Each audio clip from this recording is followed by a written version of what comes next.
Welcome to लीगम live. दोस्तों, आज हम बात करने वाले हैं section 76 to section 95 of Indian penal code. दोस्तों, जो कि डील करता है हमारे general exception chapter 4 of IPC. So दोस्तों, हमने इन सेक्शन को याद करने के लिए एक फ्लो चार्ट बनाया, जो कि आपके जुडिशरी के एग्ज़ाम के लिए, एडीए के एग्ज़ाम के लिए, या कोई भी लॉ से रिलेटेड जो भी कॉम्पिटिटिव एग्ज़ाम है उसके लिए काफ़ी इंपॉर्टेंट है। आप बहुत जल्दी इस फ्लो चार्ट के अकॉर्डिंग सेक्शन को आप याद कर सकते हैं। इसके अंदर दिए गए जो भी इम्पोर्टेंट क्वेश्चन हैं उनको आप जल्दी से जल्दी रिवाइज कर सकते हैं। सो आइए डिस्कस करते हैं दिए गए फ्लो चार्ट के अकॉर्डिंग। सबसे पहले अगर हम बात करें, हमने सेक्शन 76 और 79 को मिस्टेक ऑफ फैक्ट के अंदर डिवाइड किया, जिसमें bound by law section deal करता है 76 और justified by law section deal करता है 79। ठीक है, तो इससे आप याद कर सकते हैं। और इसमें आपको देखो, मिस्टेक ऑफ फैक्ट में जो इलिस्ट्रेशन है 76 और 79 की, दोनों की इंपॉर्टेंट है। तो यहाँ पे प्री के पॉइंट ऑफ व्यू से दोनों सेक्शन ये काफ़ी इंपॉर्टेंट है। जुडिशियल एक्ट के अंदर हमने सेक्शन 77 और 78 को इंक्लूड किया। लिस्ट इंपॉर्टेंट, बहुत कम चांसेस होते हैं यहाँ से कोई क्वेश्चन आए।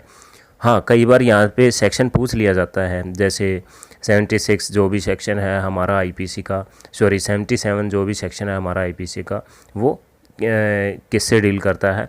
तो जजेज होते हैं, जब जजेज जो भी अपनी ऑफिशियल ड्यूटी डिस्चार्ज करते हैं, तो वो क्या है 77 के अंदर प्रोटेक्टेड है।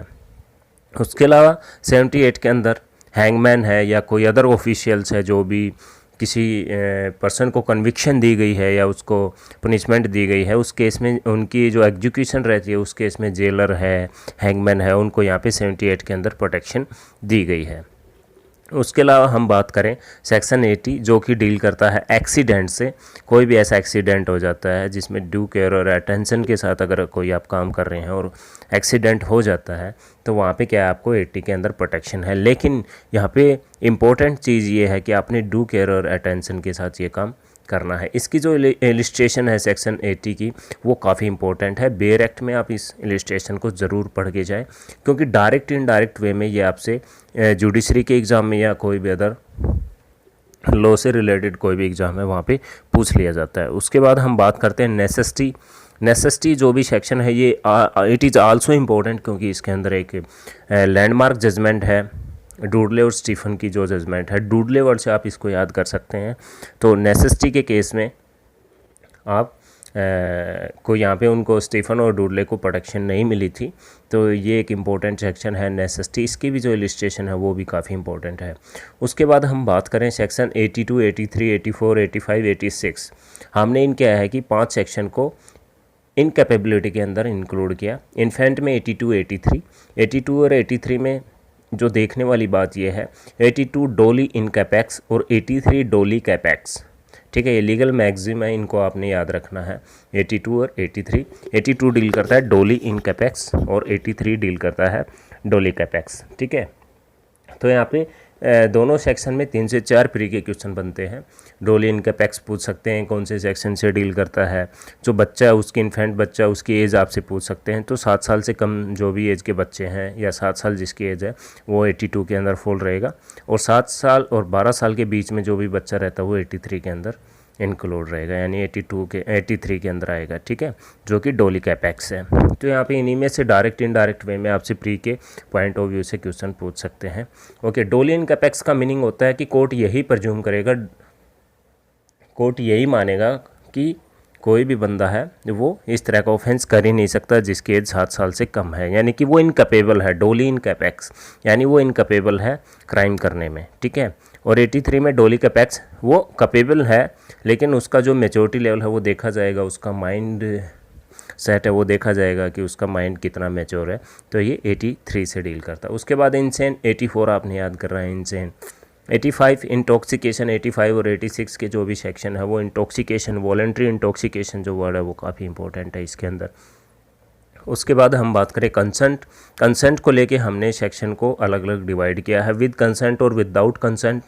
विद कंसेंट में हमने जो सेक्शन 87 है उसके अंदर क्या है कि हमने याद किया है गेम और WWE से रिलेटेड जो भी मतलब गेम रहते हैं उनको हमने इंक्लूड किया है, जिसकी एज 18 साल से ऊपर है। 18 साल से ऊपर जिसकी एज है उसके अंदर 87 आप यहाँ पे गेम और WWE उनकी कंसेंट इम्प्लाइड या एक्सप्रेसली मान ली जाती है और कोई भी उनको इंजरी होती है तो वो यहाँ पे प्रोटेक्टेड रहती है। ठीक है, फॉर एग्जांपल क्रिकेट मैच में अगर किसी को बॉल लगती है, चाहे वो स्पेक्टेटर हो या कोई भी प्लेयर हो, तो वो 87 के अंदर प्रोटेक्टेड है। ठीक है, उसके बाद गुड फेथ में 88, अगर किसी ने गुड फेथ में कोई काम किया है किसी को बचाने के लिए, ठीक है, तो वो 88 के अंदर प्रोटेक्शन है। उसके बाद कंसेंट ऑफ गार्जियन, छोटे बच्चों के लिए या कोई भी इंसेन पर्सन है उसके जो भी गार्जियन होते हैं उन्होंने अगर कोई कंसेंट दी है 89 के अंदर वो प्रोटेक्टेड है। ठीक है, कंसेंट अंडर फियर के अंदर कोई भी कंसेंट दी है वो 90 सेक्शन के अंदर प्रोटेक्टेड है। उसके बाद एक्सेप्शन ऑफ सेक्शन 87, 88 और 89 की जो भी एक्सेप्शन है वो 91 में फॉल करती है। ठीक है, कंसेंट दी है आपने लेकिन वो अपने आप में एक क्राइम है, यानी कि वो किया गया एक्ट वो पुनिशेबल है, तो वो कंसेंट इररेलेवेंट है। फॉर एग्जांपल मिसकैरेज करते हैं, जो भी बच्चे का मिसकैरेज होता है उसकी जो मदर है वो भी कंसेंट देती है। फॉर एग्जांपल जो भी जेंडर को लेके कोई भी मिसकैरेज करते हैं, लड़का है लड़की है, ठीक है, तो ज़्यादातर ये रहता है हिंदुस्तान में कि लड़कियों का पता कर लेते हैं कि ये लड़की है तो उसका मिसकैरेज कराते हैं। तो इस केस में अगर उसकी जो मदर है, जो वुमेन है, अगर वो भी कंसेंट करती है तो ये इररेलेवेंट है और क्या है कि ये ऑफेंस माना जाएगा। राइट, एक ही केस में जो दी गई कंसेंट है वो रेलिवेंट मानी जाएगी जब वो जो मदर है यानी कि जो भी वुमेन है, ठीक है, अगर उसकी लाइफ को ख़तरा है तभी आप मिसकैरेज कर सकते हैं, अदरवाइज आप मिसकैरेज नहीं कर सकते क्योंकि ये अपने आप में एक सब्सटेंटिव ऑफेंस है। राइट, तो एक्सेप्शन है कंसेंट को लेके। ठीक है, उसके बाद हम विदाउट कंसेंट सेक्शन 92 है। विदाउट कंसेंट अगर आप कोई काम करते हैं तो 92 में प्रोटेक्टेड है, वो सर्कमस्टांसिस दिए गए हैं। उसके अलावा सेक्शन 93 कम्युनिकेशन।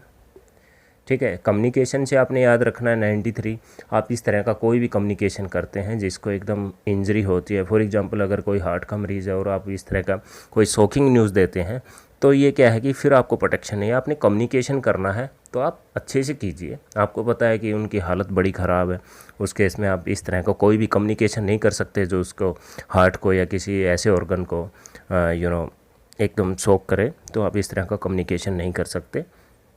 सो आपने कम्युनिकेशन करना है लेकिन आपने थोड़ा सा ध्यान से करना है, किसी को भी कम्युनिकेशन करना है। उसके बाद ड्यूरेस 94 में आप ड्यूरेस का प्रोटेक्टेड है। अगर आपको किसी के प्रेशर में आके कोई आप काम कर रहे हैं तो वहाँ पे प्रोटेक्शन दी गई है। उसके बाद ट्रिफल एक्ट, ठीक है, स्लाइटली हार्म एक्ट है 95 के अंदर। अगर आप किसी को थोड़ा सा नाक खींचते हैं, कान खींचते हैं, थोड़ा सा पंच करते हैं तो ये वाले छोटे मोटे एक्ट के लिए आप ये नहीं कि आप कोर्ट में जाके खड़े हो जाएंगे, तो ये 95 के अंदर इनको प्रोटेक्शन दी गई है। उसके अलावा प्राइवेट डिफेंस में हम सेक्शन देखते हैं 96 से लेके 106 तक। इसके लिए हम क्या है कि एक अलग से वीडियो बनाएंगे, अलग से फ्लो चार्ट बनाएंगे। ठीक है, थोड़ा सा देख लेते हैं। एक्सक्यूजेबल जो भी सेक्शन है वो है 80, 82, 83, 84, 85, 86, 87, 88, 89 और 92। जस्टिफिएबल बाय लॉ है सेक्शन 76, 79, 81, 96 टू 106, जो हम आगे डिस्कस करेंगे। तो आपको इस फ्लो चार्ट के अकॉर्डिंग इनके बारे में पता लग गया होगा। आप इसको 2 से 3 बार लिख के देखें रफ कॉपी में, तो आपको बड़े इजी से आपको याद हो जाएगा। और जब भी आपको रिवीजन करना हो तो आप इस फ्लो चार्ट को एक बार उठा के देखें 5-10 मिनट, तो आपके सेक्शन कंप्लीट हो जाएंगे। तो थैंक यू दोस्तों, आपको कैसा लगा ये वीडियो? हमारे इस चैनल को सब्सक्राइब कीजिए और वीडियो को लाइक कीजिए। Best of luck.